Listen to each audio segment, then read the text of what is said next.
내 채널에 다시 오신 것을 환영합니다. 2024년 5월 22일자 뉴스입니다.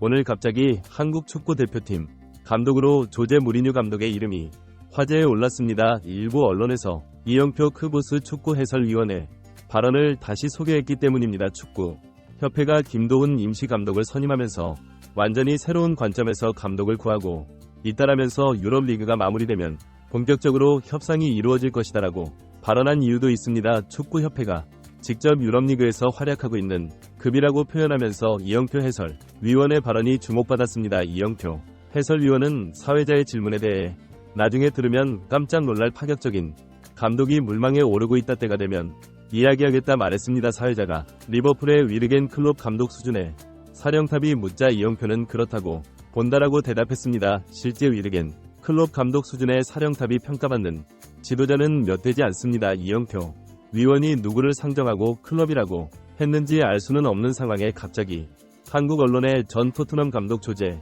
무리뉴의 이름이 올라오고 있습니다. 클럽 감독 수준이면서 지금 오라는 곳도 없어서 완전히 무직인 상황에 감독은 무리뉴뿐입니다. 게다가 최근 무리뉴는 트루키 명문 베식타스 구단으로부터 감독직 제안을 공개적으로 받은 상황입니다. 현재 유럽리그에서 새로운 감독직에 대한 제안이 없는 상황에서 무리뉴가 트루키 리그의 베식 탓으로 가는 것보다는 손흥민과 이강인, 김민재가 뛰고 있는 한국 대표팀의 감독이 되는 것이 훨씬 바람직한 선택인 것은 확실합니다. 최근 한국 대표팀의 감독직을 희망하는 후보들도 대부분 손흥민을 지도하는 영광과 한국 대표팀이 일으킬 센세이셔널한 결과를 크게 기대하는 발언을 쏟아내고 있기 때문입니다. 손흥민과 이강인, 김민재와 황희찬이 함께 뛰고 있는 한국 대표팀의 감독이라는 명예도 대단하고이 황금 세대의 한국 대표팀은 오는 2026년 북중미 월드컵에서 놀라운 성적을 거둘 것으로 기대되고 있습니다. 최고의 선수들을 지도했다는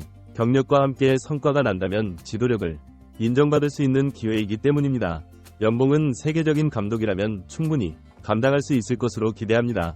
이영표 해설위원도 좋은 감독에게 연봉을 제대로 지급하는 것은 그만큼 가치가 있다. 우리는 2002년 한일 월드컵에서 국민이 하나로 되는 경험을 했다. 이런 가치를 본다면 연봉은 문제가 아니다라고 말했습니다. 이영표 위원이 한 발언의 무게를 보면 현재 대한축구협회가 엄청난 연봉을 지급하는 파격으로 놀라운 감독과 접촉하고 있다는 것은 사실로 보입니다. 어쩌면 정문기 회장이 자신의 대한 비판과 사연인 강행에 대한 비난을 이런 파격적인 감독 선임으로 무마하려는 것이 아닌가 하는 분석도 있습니다. 갑자기 나온 조제 무리뉴의 한국 대표팀 감독설이지만 무리뉴가 선택할 수도 있다는 주장도 나옵니다.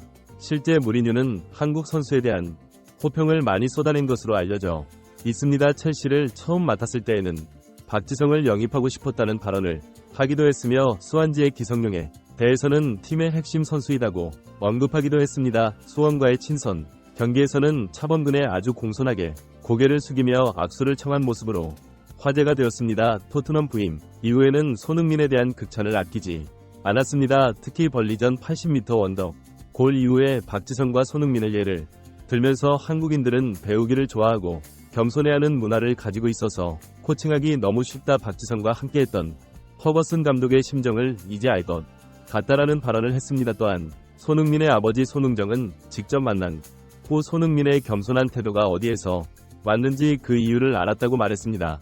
최근에는 위넨의 김민재를 영입하기 위해 토트넘 구단에 직접 요청했다는 사실도 공개했습니다. 무리뉴 감독은 토트넘에서 경질된 후 지난 2021년 5월 로마 지휘봉을 잡았습니다. 토트넘에서 우승 트로피를 얻지 못했다고 해서 중도 경질되는 치욕을 겪은 무리뉴는 로마에서 2021 23시즌 유로파 컨퍼런스 리그에서 우승을 차지하면서 명예회복에 성공했습니다. 이 성적은 마가 1961년 인터시티 스페어스컵 우승 이후로 61년 만에 유럽 대항전 정상에 오른 것으로 역사적인 업적이 합니다. 무리뉴 감독 개인으로서도 5번째 유럽 대항전 우승을 기록함과 동시에 챔스리그, 유로파리그, 컨퍼런스 리그를 모두 우승해본 최초의 감독으로 등극한 것입니다. 다음 시즌에는 컨퍼런스 리그 챔피언 자격으로 유로파 리그에 참가해서 결승까지 올라갔지만 준우승에 머물렀습니다. 결승전에서 유로파 리그의 제왕이라고 불리는 세비야 승부차기 끝에 패한 것입니다. 두 시즌을 성공적으로 마무리한 무리뉴는 이번 시즌 들어서 갑자기 위기를 맞이하기 시작했습니다. 개막 후 3경기 동안 승리를 하지 못했던 로마는 4라운드에서 대승을 거두며 분위기 반전에 성공하는 듯했지만 다시 무승부와 대패를 당하게 됩니다. 경질 되기 직전에도 리그 5경기에서 1승 1무 3패를 하는 등 20라운드 AC 밀란 원정에서 1대3으로서 경기 연속 무승을 기록하며 9위로 추락하자 로마는 무리뉴 감독을 바로 경질했는데 유명한 지도력에 불구하고 어디 불러주는 곳이 없어서 무직 상태가 계속되고 있습니다. 최근 일부 클럽에서 이름이 거론되고 있지만 우선 순위에서 밀리는 치욕을 당하고 있습니다. 한동안 칩거를 하다가 지난 3월 고국 포르투갈에서 열린 모터사이클 대회에 나타났습니다. 이때 자국 언론 매체와의 인터뷰에서 AS 로마가 왜 나를 경질했는데 아직도 이해를 못하겠다라고 비판했습니다. 팀을 맡아서 2년 연속 유럽 대항전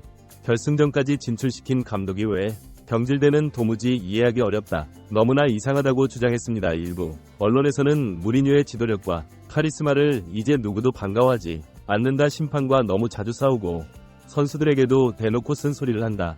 이제 누구도 무리뉴를 환영하지 않는다라고 평가하고 있습니다. 최근 리버풀과 미엔 등 클럽들은 새로운 감독으로 무리뉴의 이름이 언급되는 보도가 나오면 무리뉴는 아니다라고 직접 언론에 흘리기까지 합니다. 결국 유럽리그의 많은 클럽 관계자들이 무리뉴는 새로운 감독으로 무리이다. 성질이 좀 그렇다라고 비판을 하고 있다는 것입니다. 무리뉴는 과거 아스널의 아르센 벵거 감독에게 관음증 환자라고 했다가 영국 매체의 비난과 벵거 감독의 고소까지 나오면서 직접 버거의 용서를 구하고 사죄한 적이 있습니다. 유벤투스의 라니엘리 감독에게는 변화를 모르는 늙은 감독이라고 했고 월드컵 우승에 빛나는 마르셀로 리피 이탈리아 감독에게는 지적 능력에 문제가 있다라고 말했습니다. 무리뉴의 독설이 자신이 맡은 팀의 선수를 보호하기 위한 것이라는 옹호도 있습니다. 지난 2021년 4월 토트넘 홈구에 열린 맨유와의 리그 31라운드에서 손흥민이 안면을 가격당하는 사건이 발생했습니다.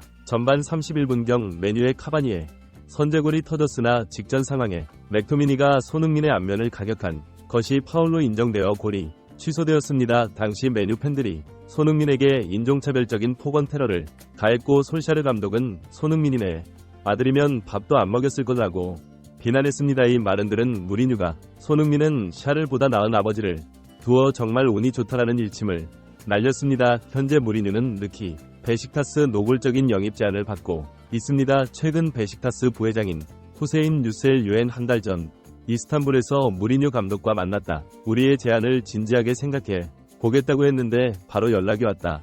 다음 주에 이탈리아에서 다시 만나기로 했다고 밝혔습니다. 후세인 부회장은 우리는 무리뉴 감독의 재정적 기대에 부응했다. 우리는 그의 연봉 요구를 충족시킬 준비가 되어 있다. 합의가 되면 전 베식타스 선수였던 콰레스마 코치팀에 포함시키기로 했다라고 공개했습니다. 현재 축구계에서는 무리뉴가 베식타스 클럽보다 한국 대표 팀 감독직을 우선으로 고려할 것이다라는 주장이 나오고 있습니다. 연봉만 맞출 수 있다면 당연히 손흥민의 한국 대표팀을 선택할 것이라는 주장입니다. 이영표 의원이 언급한 클럽 감독 수준의 감독 후보가 누구인지 기대가 됩니다. 진짜 무리뉴가 온다면 그 자체로 큰 충 될 겁니다.